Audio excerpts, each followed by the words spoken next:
Hello. So in Energy 101, we're starting to reach the end of the energy sources section. Uh, and today we're going to talk about energy prices. Now, we talked about oil prices before and how they're determined, and the fact that it's a worldwide commodity and priced worldwide, whereas other things like natural gas are priced regionally because it can only be transported at a reasonable cost by pipeline. Today we're going to look at the cost of all types of energy sources that we've been covering. Uh, Here we're looking at going back to our reference diagram here. We're talking about the natural energy sources. In order to satisfy the energy needs of society, we have to go find forms of energy that occur naturally in the earth. So we're going to be talking about today the prices of these energy sources. And what are they? Just to group them a little bit differently, the Earth's energy supplies that we use in order to satisfy our energy needs are fossil fuels, categorizing them as a whole, that is coal, oil, and natural gas. Coal, oil, and natural gas are the fossil fuels. And we chemically react those, of course, with oxygen in the atmosphere and release the chemical energy as heat in a combustion process. So, but we get 82% of our energy from fossil fuels, 82%. 9% comes from uranium in the form of nuclear power plants, and then another equal 9% comes from renewable energy, the largest component of that being biomass, as we'll see here in just a minute. And we know that wind is about 10 times what solar is, hydro is significant, and biomass is significant. But as we see on the next slide, you can see it graphically, the percent of energy sources that we use that come from each of these components, this being fossil fuels, nuclear fuels, and renewable fuels. As I mentioned, 82%, 9%, and 9%. And I just thought it was worthwhile to show that, to show how we're so dominantly dependent on fossil fuels that we burn and combust and then convert to other forms of energy that we're going to cover next. And renewables is still a small category. We broke those out earlier, and you can see what those are. But it takes a lot of investment in conversion process plants in order to convert from fossil fuels to another form of fuel. But what I wanted to do today is look at the prices of these energy sources that we depend upon. The prices that you see quoted every day, let's get rid of all the scratching there. The prices that you see quoted every day and talked about on the news might be confusing sometimes, and I wanted to try to clear up some of the confusion that might occur. We hear about oil prices, and oil prices is somewhere around $90. It has fluctuated.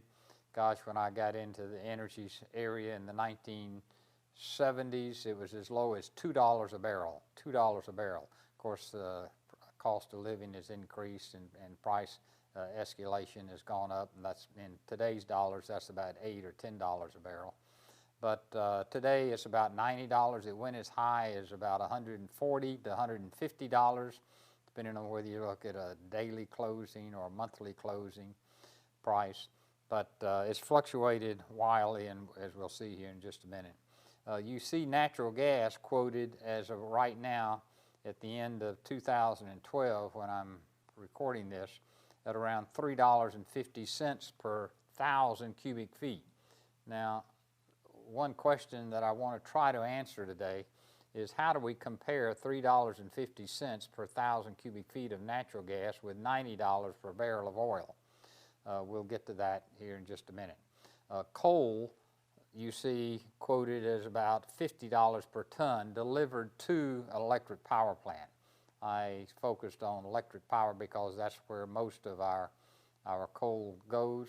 We also use coal for making of iron and steel processes and other industrial processes. But the problem I wanted to try to clear up is how do you compare these prices? Because they're obviously in different units. It's like pricing one thing and by the dozen and another item by the single item. What does it mean there? And going on down the list of these being the fossil fuels, those top three that will all cost us money to get people to get them out of the ground and pay people who own them in the ground and transport them to us. Nuclear, I don't want to get into the nuclear fuel cost. It's a relatively complicated topic. Right now, we're getting about half of our nuclear fuel from the destruction of warheads from the Soviet Union, what was the previous Soviet Union, Russia. We had a nuclear treaty that which they would disassemble, and we would use the uranium that comes out of the warheads. So things get complicated. But it's inexpensive relative to fossil fuels. It's inexpensive by any measure you want to make. And of course, renewable energy is free. The sun's free. The wind's free.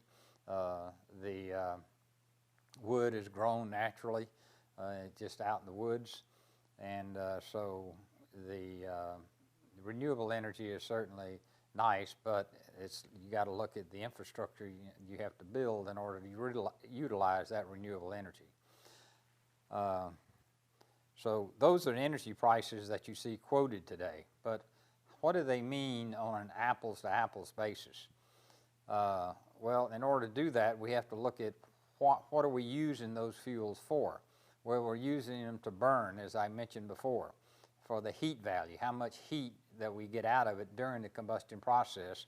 And we use that heat for building energy, to heat buildings, to cook with, for industrial drying, like carpet drying. For when you make carpets, you dye them and then you need to dry them. All kinds of manufacturing processes we have to dry. We burn it in our automobile engines and our diesel engines, fossil fuel for the heat value. The more heat we can release in our cylinders and gas turbines and jet airplanes, the more power we get out. So we're using the combustion heat, thermal energy, the heat energy, and then we burn it in electric power plants. And there again, the amount of electricity we get out is proportional to the amount of heat that we get out of the combustion process. So since we're using all of these for the same purpose, and that is to burn and produce heat, then we want to price it on a per unit of heat basis. And since we're U.S.-centric in this course, we'll price it on a million BTU basis. And that's a number you see quoted in a lot of places. And what is a BTU?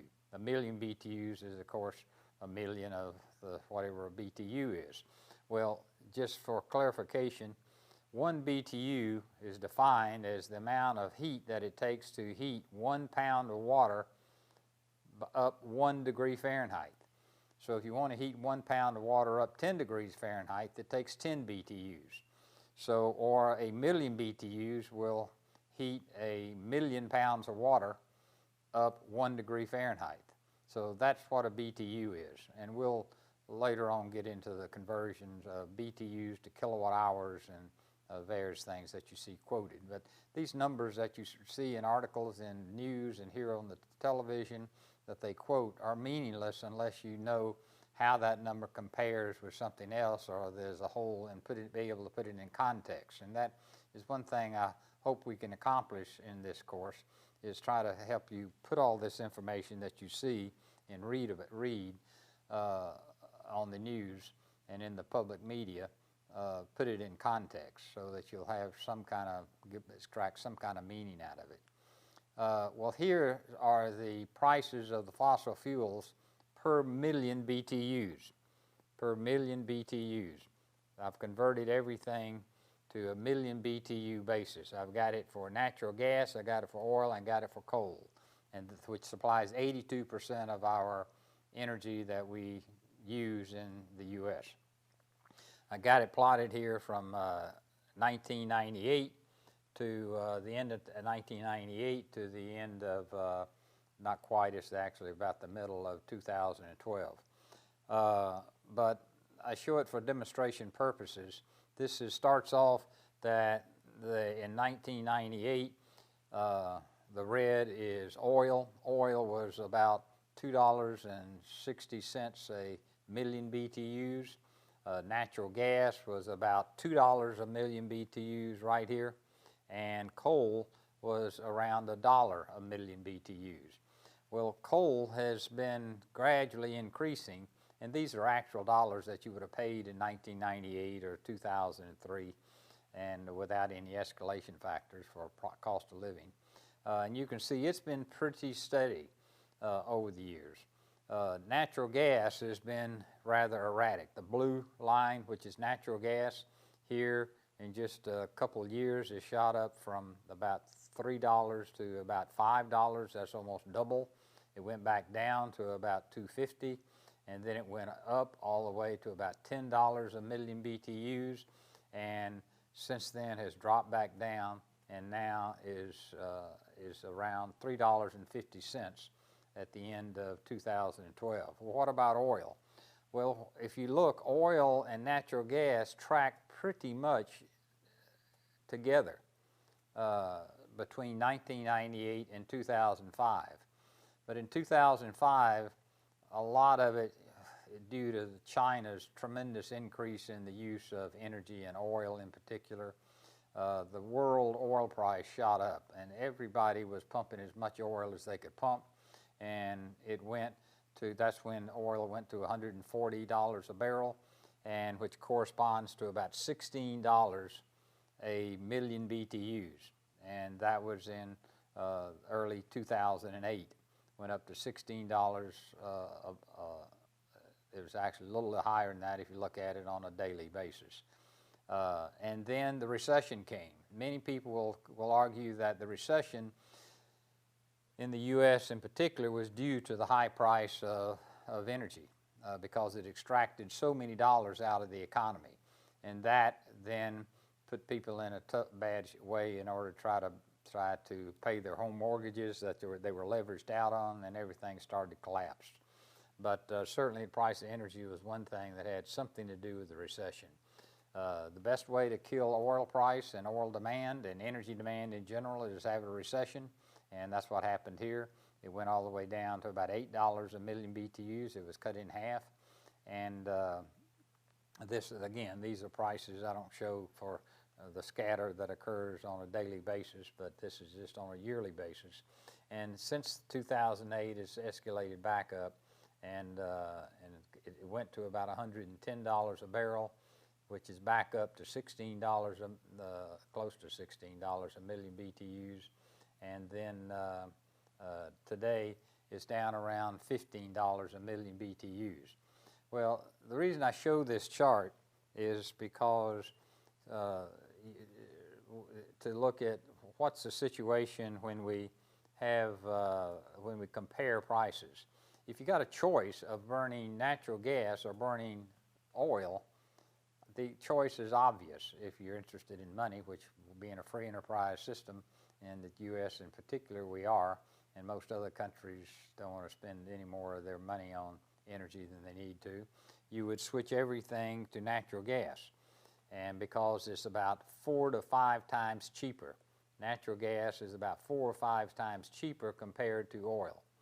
And coal is a little cheaper than natural gas. But when you start looking at all the ramifications, coal puts a floor on natural gas, because when natural gas gets down close to the price of coal, the power plants can turn on their natural gas plants that are not running at that particular time at night and other times when the load is low, and cut down on their coal.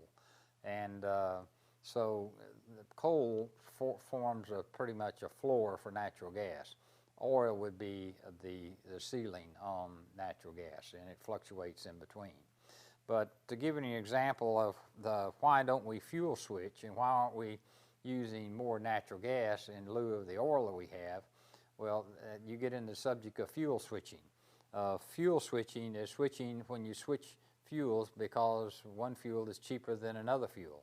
And for instance, if you got a fuel that's 4 or 5 times cheaper, it'd be nice to be able to burn it for its heat than burning the one that costs 4 to 5 times more.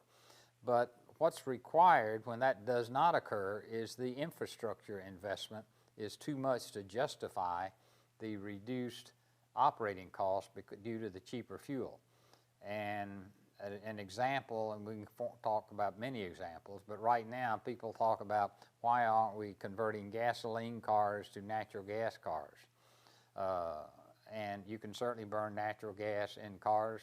I was faculty advisor on a student team that competed in a university competition that converted a 1970s. This is in the 1970s, converted a car to run on natural gas and drove it from MIT in Boston to Caltech in Pasadena, California, all the way across the country on natural gas.